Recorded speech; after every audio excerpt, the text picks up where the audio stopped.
Hello and welcome to this video. Today I'm going to rework my lost kitten figure display that I made a bit over a year ago.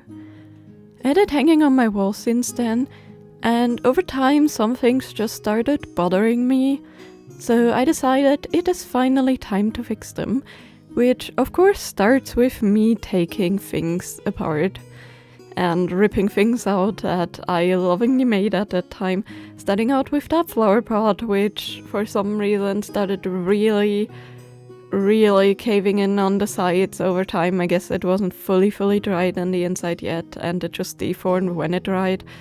And then there's some other things that bothered me, like the emptiness in the lower area, and then in the upper area, the entire kitchen section, from the tile to the door, and then a lot of things on the back wall, like this section where the cat tree is. The cat tree itself is a bit falling apart and doesn't look as, clean as I wanted to, because there's cupboard showing on the underneath that I should have painted and things like that.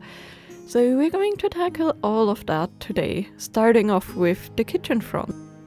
Luckily, I didn't really have to remake the door, since the back side of it looked really clean still, so I just carefully ripped that out, trimmed it a tiny bit to size because it was bowing, and then I wanted to add the same kind of trim around the door that I had before, or decorative trim pieces. So I used some coffee stir sticks, cut them to size and added them. Also, I tried to be exact here with the 45-degree angles, but with how the wood bends and, unevenness of my cats, it doesn't always work out perfectly, but when I paint it later, that should fill in all gaps. And then I also wanted to add a tiny handle. First I tried to position it in the middle, but that didn't make too much sense for me, so I looked at how our kitchen looks, and a lot of the handles are either on top or in the middle if it's larger cabinets, but I decided I wanted to have the handles more on top because I thought it just looked better with the whole scene. And then I also wanted to add some hinges, or some hinted at hinges, so I just used another one of these skewers and just cut some tiny rounds out. And I also cut out some little notches in the door just to have them sit a bit more flat on the door. I'm not trying to make them look really recessed, just a tiny bit. But with these things you always need to be careful when you carve these things out, especially in miniatures, that you really make sure that you are carving away from your fingers and not cutting yourself. Because I found that with these miniatures you're very close, uncomfortably close with sharp objects to your fingers. So I'm always pretty careful with those things. Now going on with the back wall, I wanted to remove the carpet, but sadly that was way too stuck and it would have ripped out all of the floorboards and I wasn't ready to redo all of them. So I decided to just leave it and cut around things, and then I peeled off as much of the wallpaper stuff as I could.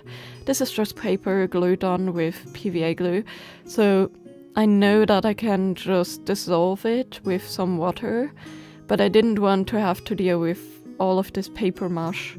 So as much as I could remove without water, I did, and then the rest was just scraping things off, soaking things in water, scraping even more, until I had a fairly even surface.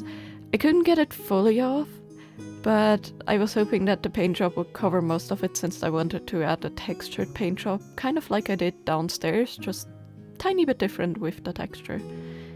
And of course, talking about downstairs, there were a lot of little imperfections in the paint job that were accumulating to actually be quite obvious. There were a lot of darker spots from me painting the outside of the diorama and things like that. So I wanted to fix those with just some white paint before moving on to the top after that has been dried. And for the wall paint here, I'm just using heavy body white acrylic paint, and I mixed in a teeny tiny bit of orange just to give it a teeny bit more warmth. because that is what I actually quite liked about the previous color. It had this like yellowy orangey tone. So that is what I wanted to go for here too. And the reason I'm using heavy bodies is because I can actually texture them with my brush, which is what I'm doing here. I'm like doing teeny tiny upward strokes to hopefully make it look a bit like it has been made with like plaster or something, but we shall see how it dries. And then for the tiles, the foam I used last time, it worked out, but it didn't have the grout lines that I hoped it would, so I am just using a really thin sheet of XPS foam here that I had left over from trimming off some of the texture from another piece that I needed for a different diorama.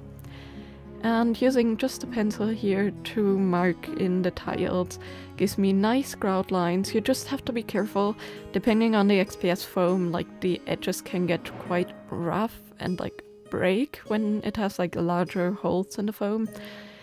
So I would like test on a strip first how your XPS foam behaves when you carve it and look like how you can best achieve the results you want, because with this one I have to like angle the pencil quite a lot and be very careful and go over things multiple times, so that actually gets like a V-shaped indent more than a cracky sharp indent.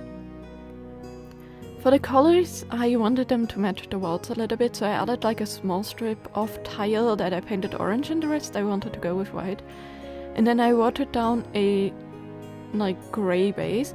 I really watered it down quite a lot, but apparently, which kind of I should have guessed, my model paints are way too opaque, so it like completely stained the tile.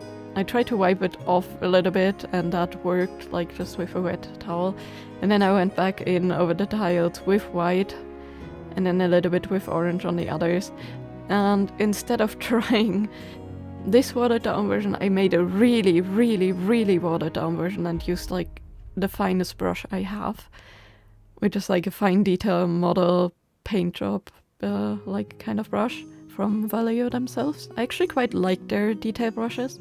They are a bit more pricey, but after years of using cheap ones, this one definitely lasts way better and you can get way more fine details. I still wiped off the excess a teeny tiny bit, and that made it a teeny bit more grey again, but I'm totally fine with that because like I can totally live and I actually totally like the texture that it brings out of the tiles. And then it was time to glue that in and let that dry, and while I did that I painted the doors with the same green that I used for the entire kitchen front, and I also used some silver for the hinges and for the doorknob. Now the flooring has gotten a little bit of paint on it, so I used the same brown that I used before, just without a wash this time, and painted it.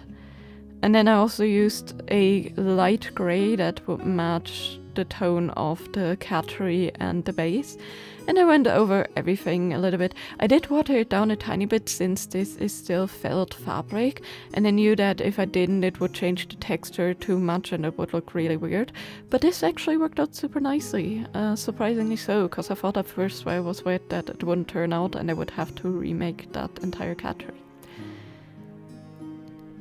Now, since I couldn't remove the base of the cat tree, I also needed to adjust the trim that I wanted to add to the base. So I had to cut just tiny strips off from the side where it would lay on top of said piece, and I just glued the pieces in with super glue here. And that worked actually really well. I like measured a tiny bit and sanded and cut them just in the regions where the race was. And you can hardly tell that I even carved anything away there. It looks like, you know, there's just the carpet laying in front of it, which is exactly what I wanted. Because I was really afraid that I had to like peel away all of the carpeting thing.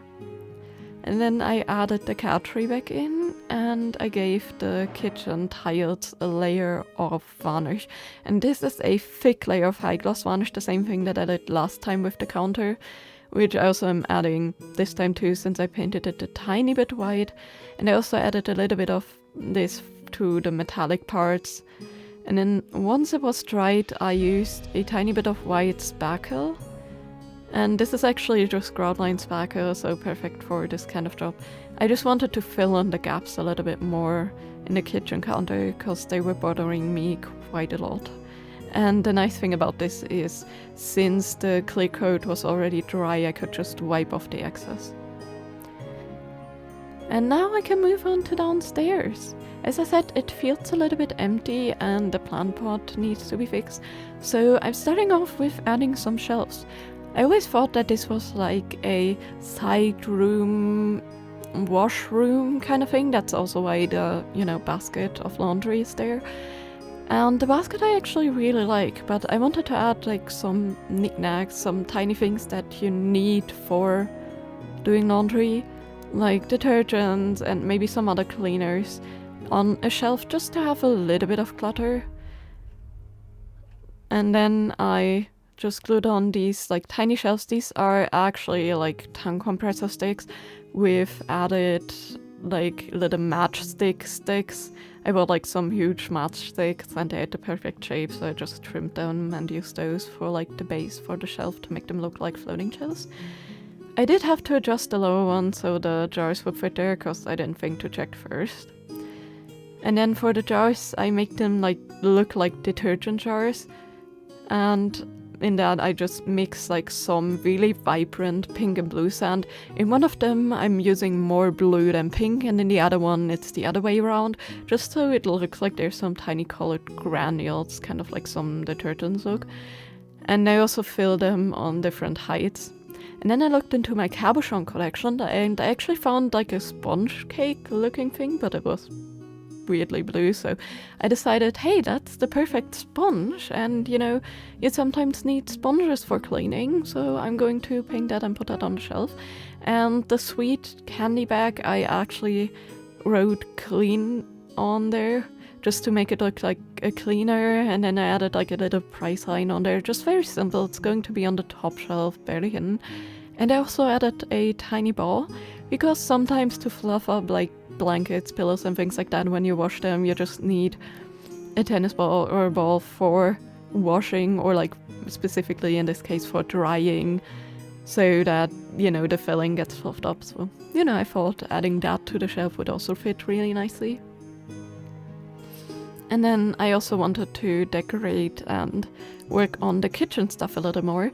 Just a tiny bit, like fixing the lines on the milk cartons and painting the flower pot or teapot with flowers.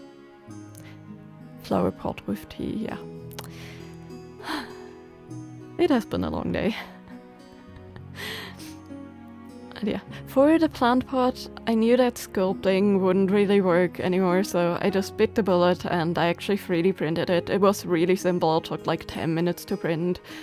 And I just, oriented myself on the same measurement I had before, and then I painted it. Used some white as a base here, added like a cream tone, and then I added like a little bit of white on top with my sponge. And to lower that down just a tiny bit, because I was a bit too bright with the white, I just made like a really thin wash with that sand tone and painted that on top.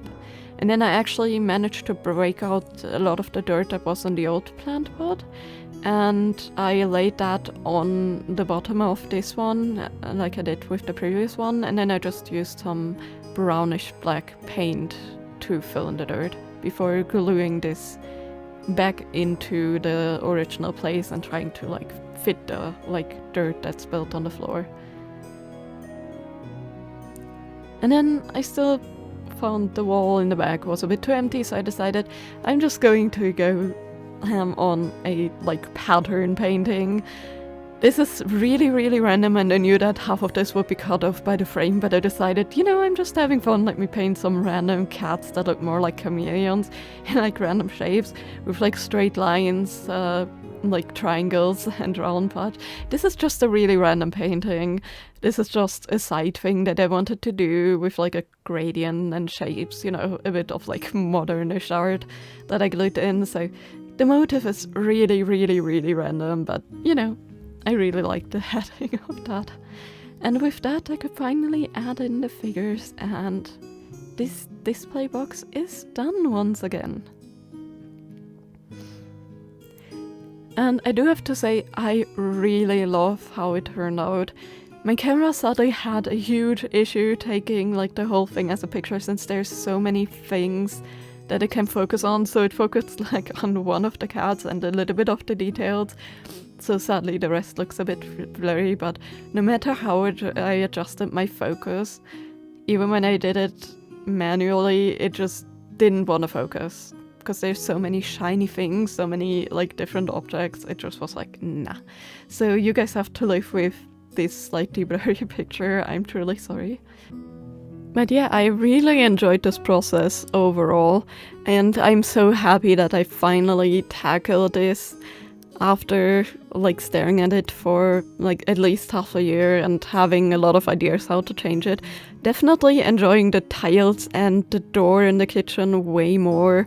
The cat tree looks more put together, and adding the shelves with all the little detail pieces in the laundry room definitely helped it feel a bit less empty.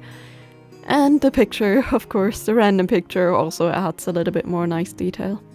But yeah, as always, let me know in the comments down below what you thought of this project. And as always, I hope you had a great day. See you next time. Bye bye.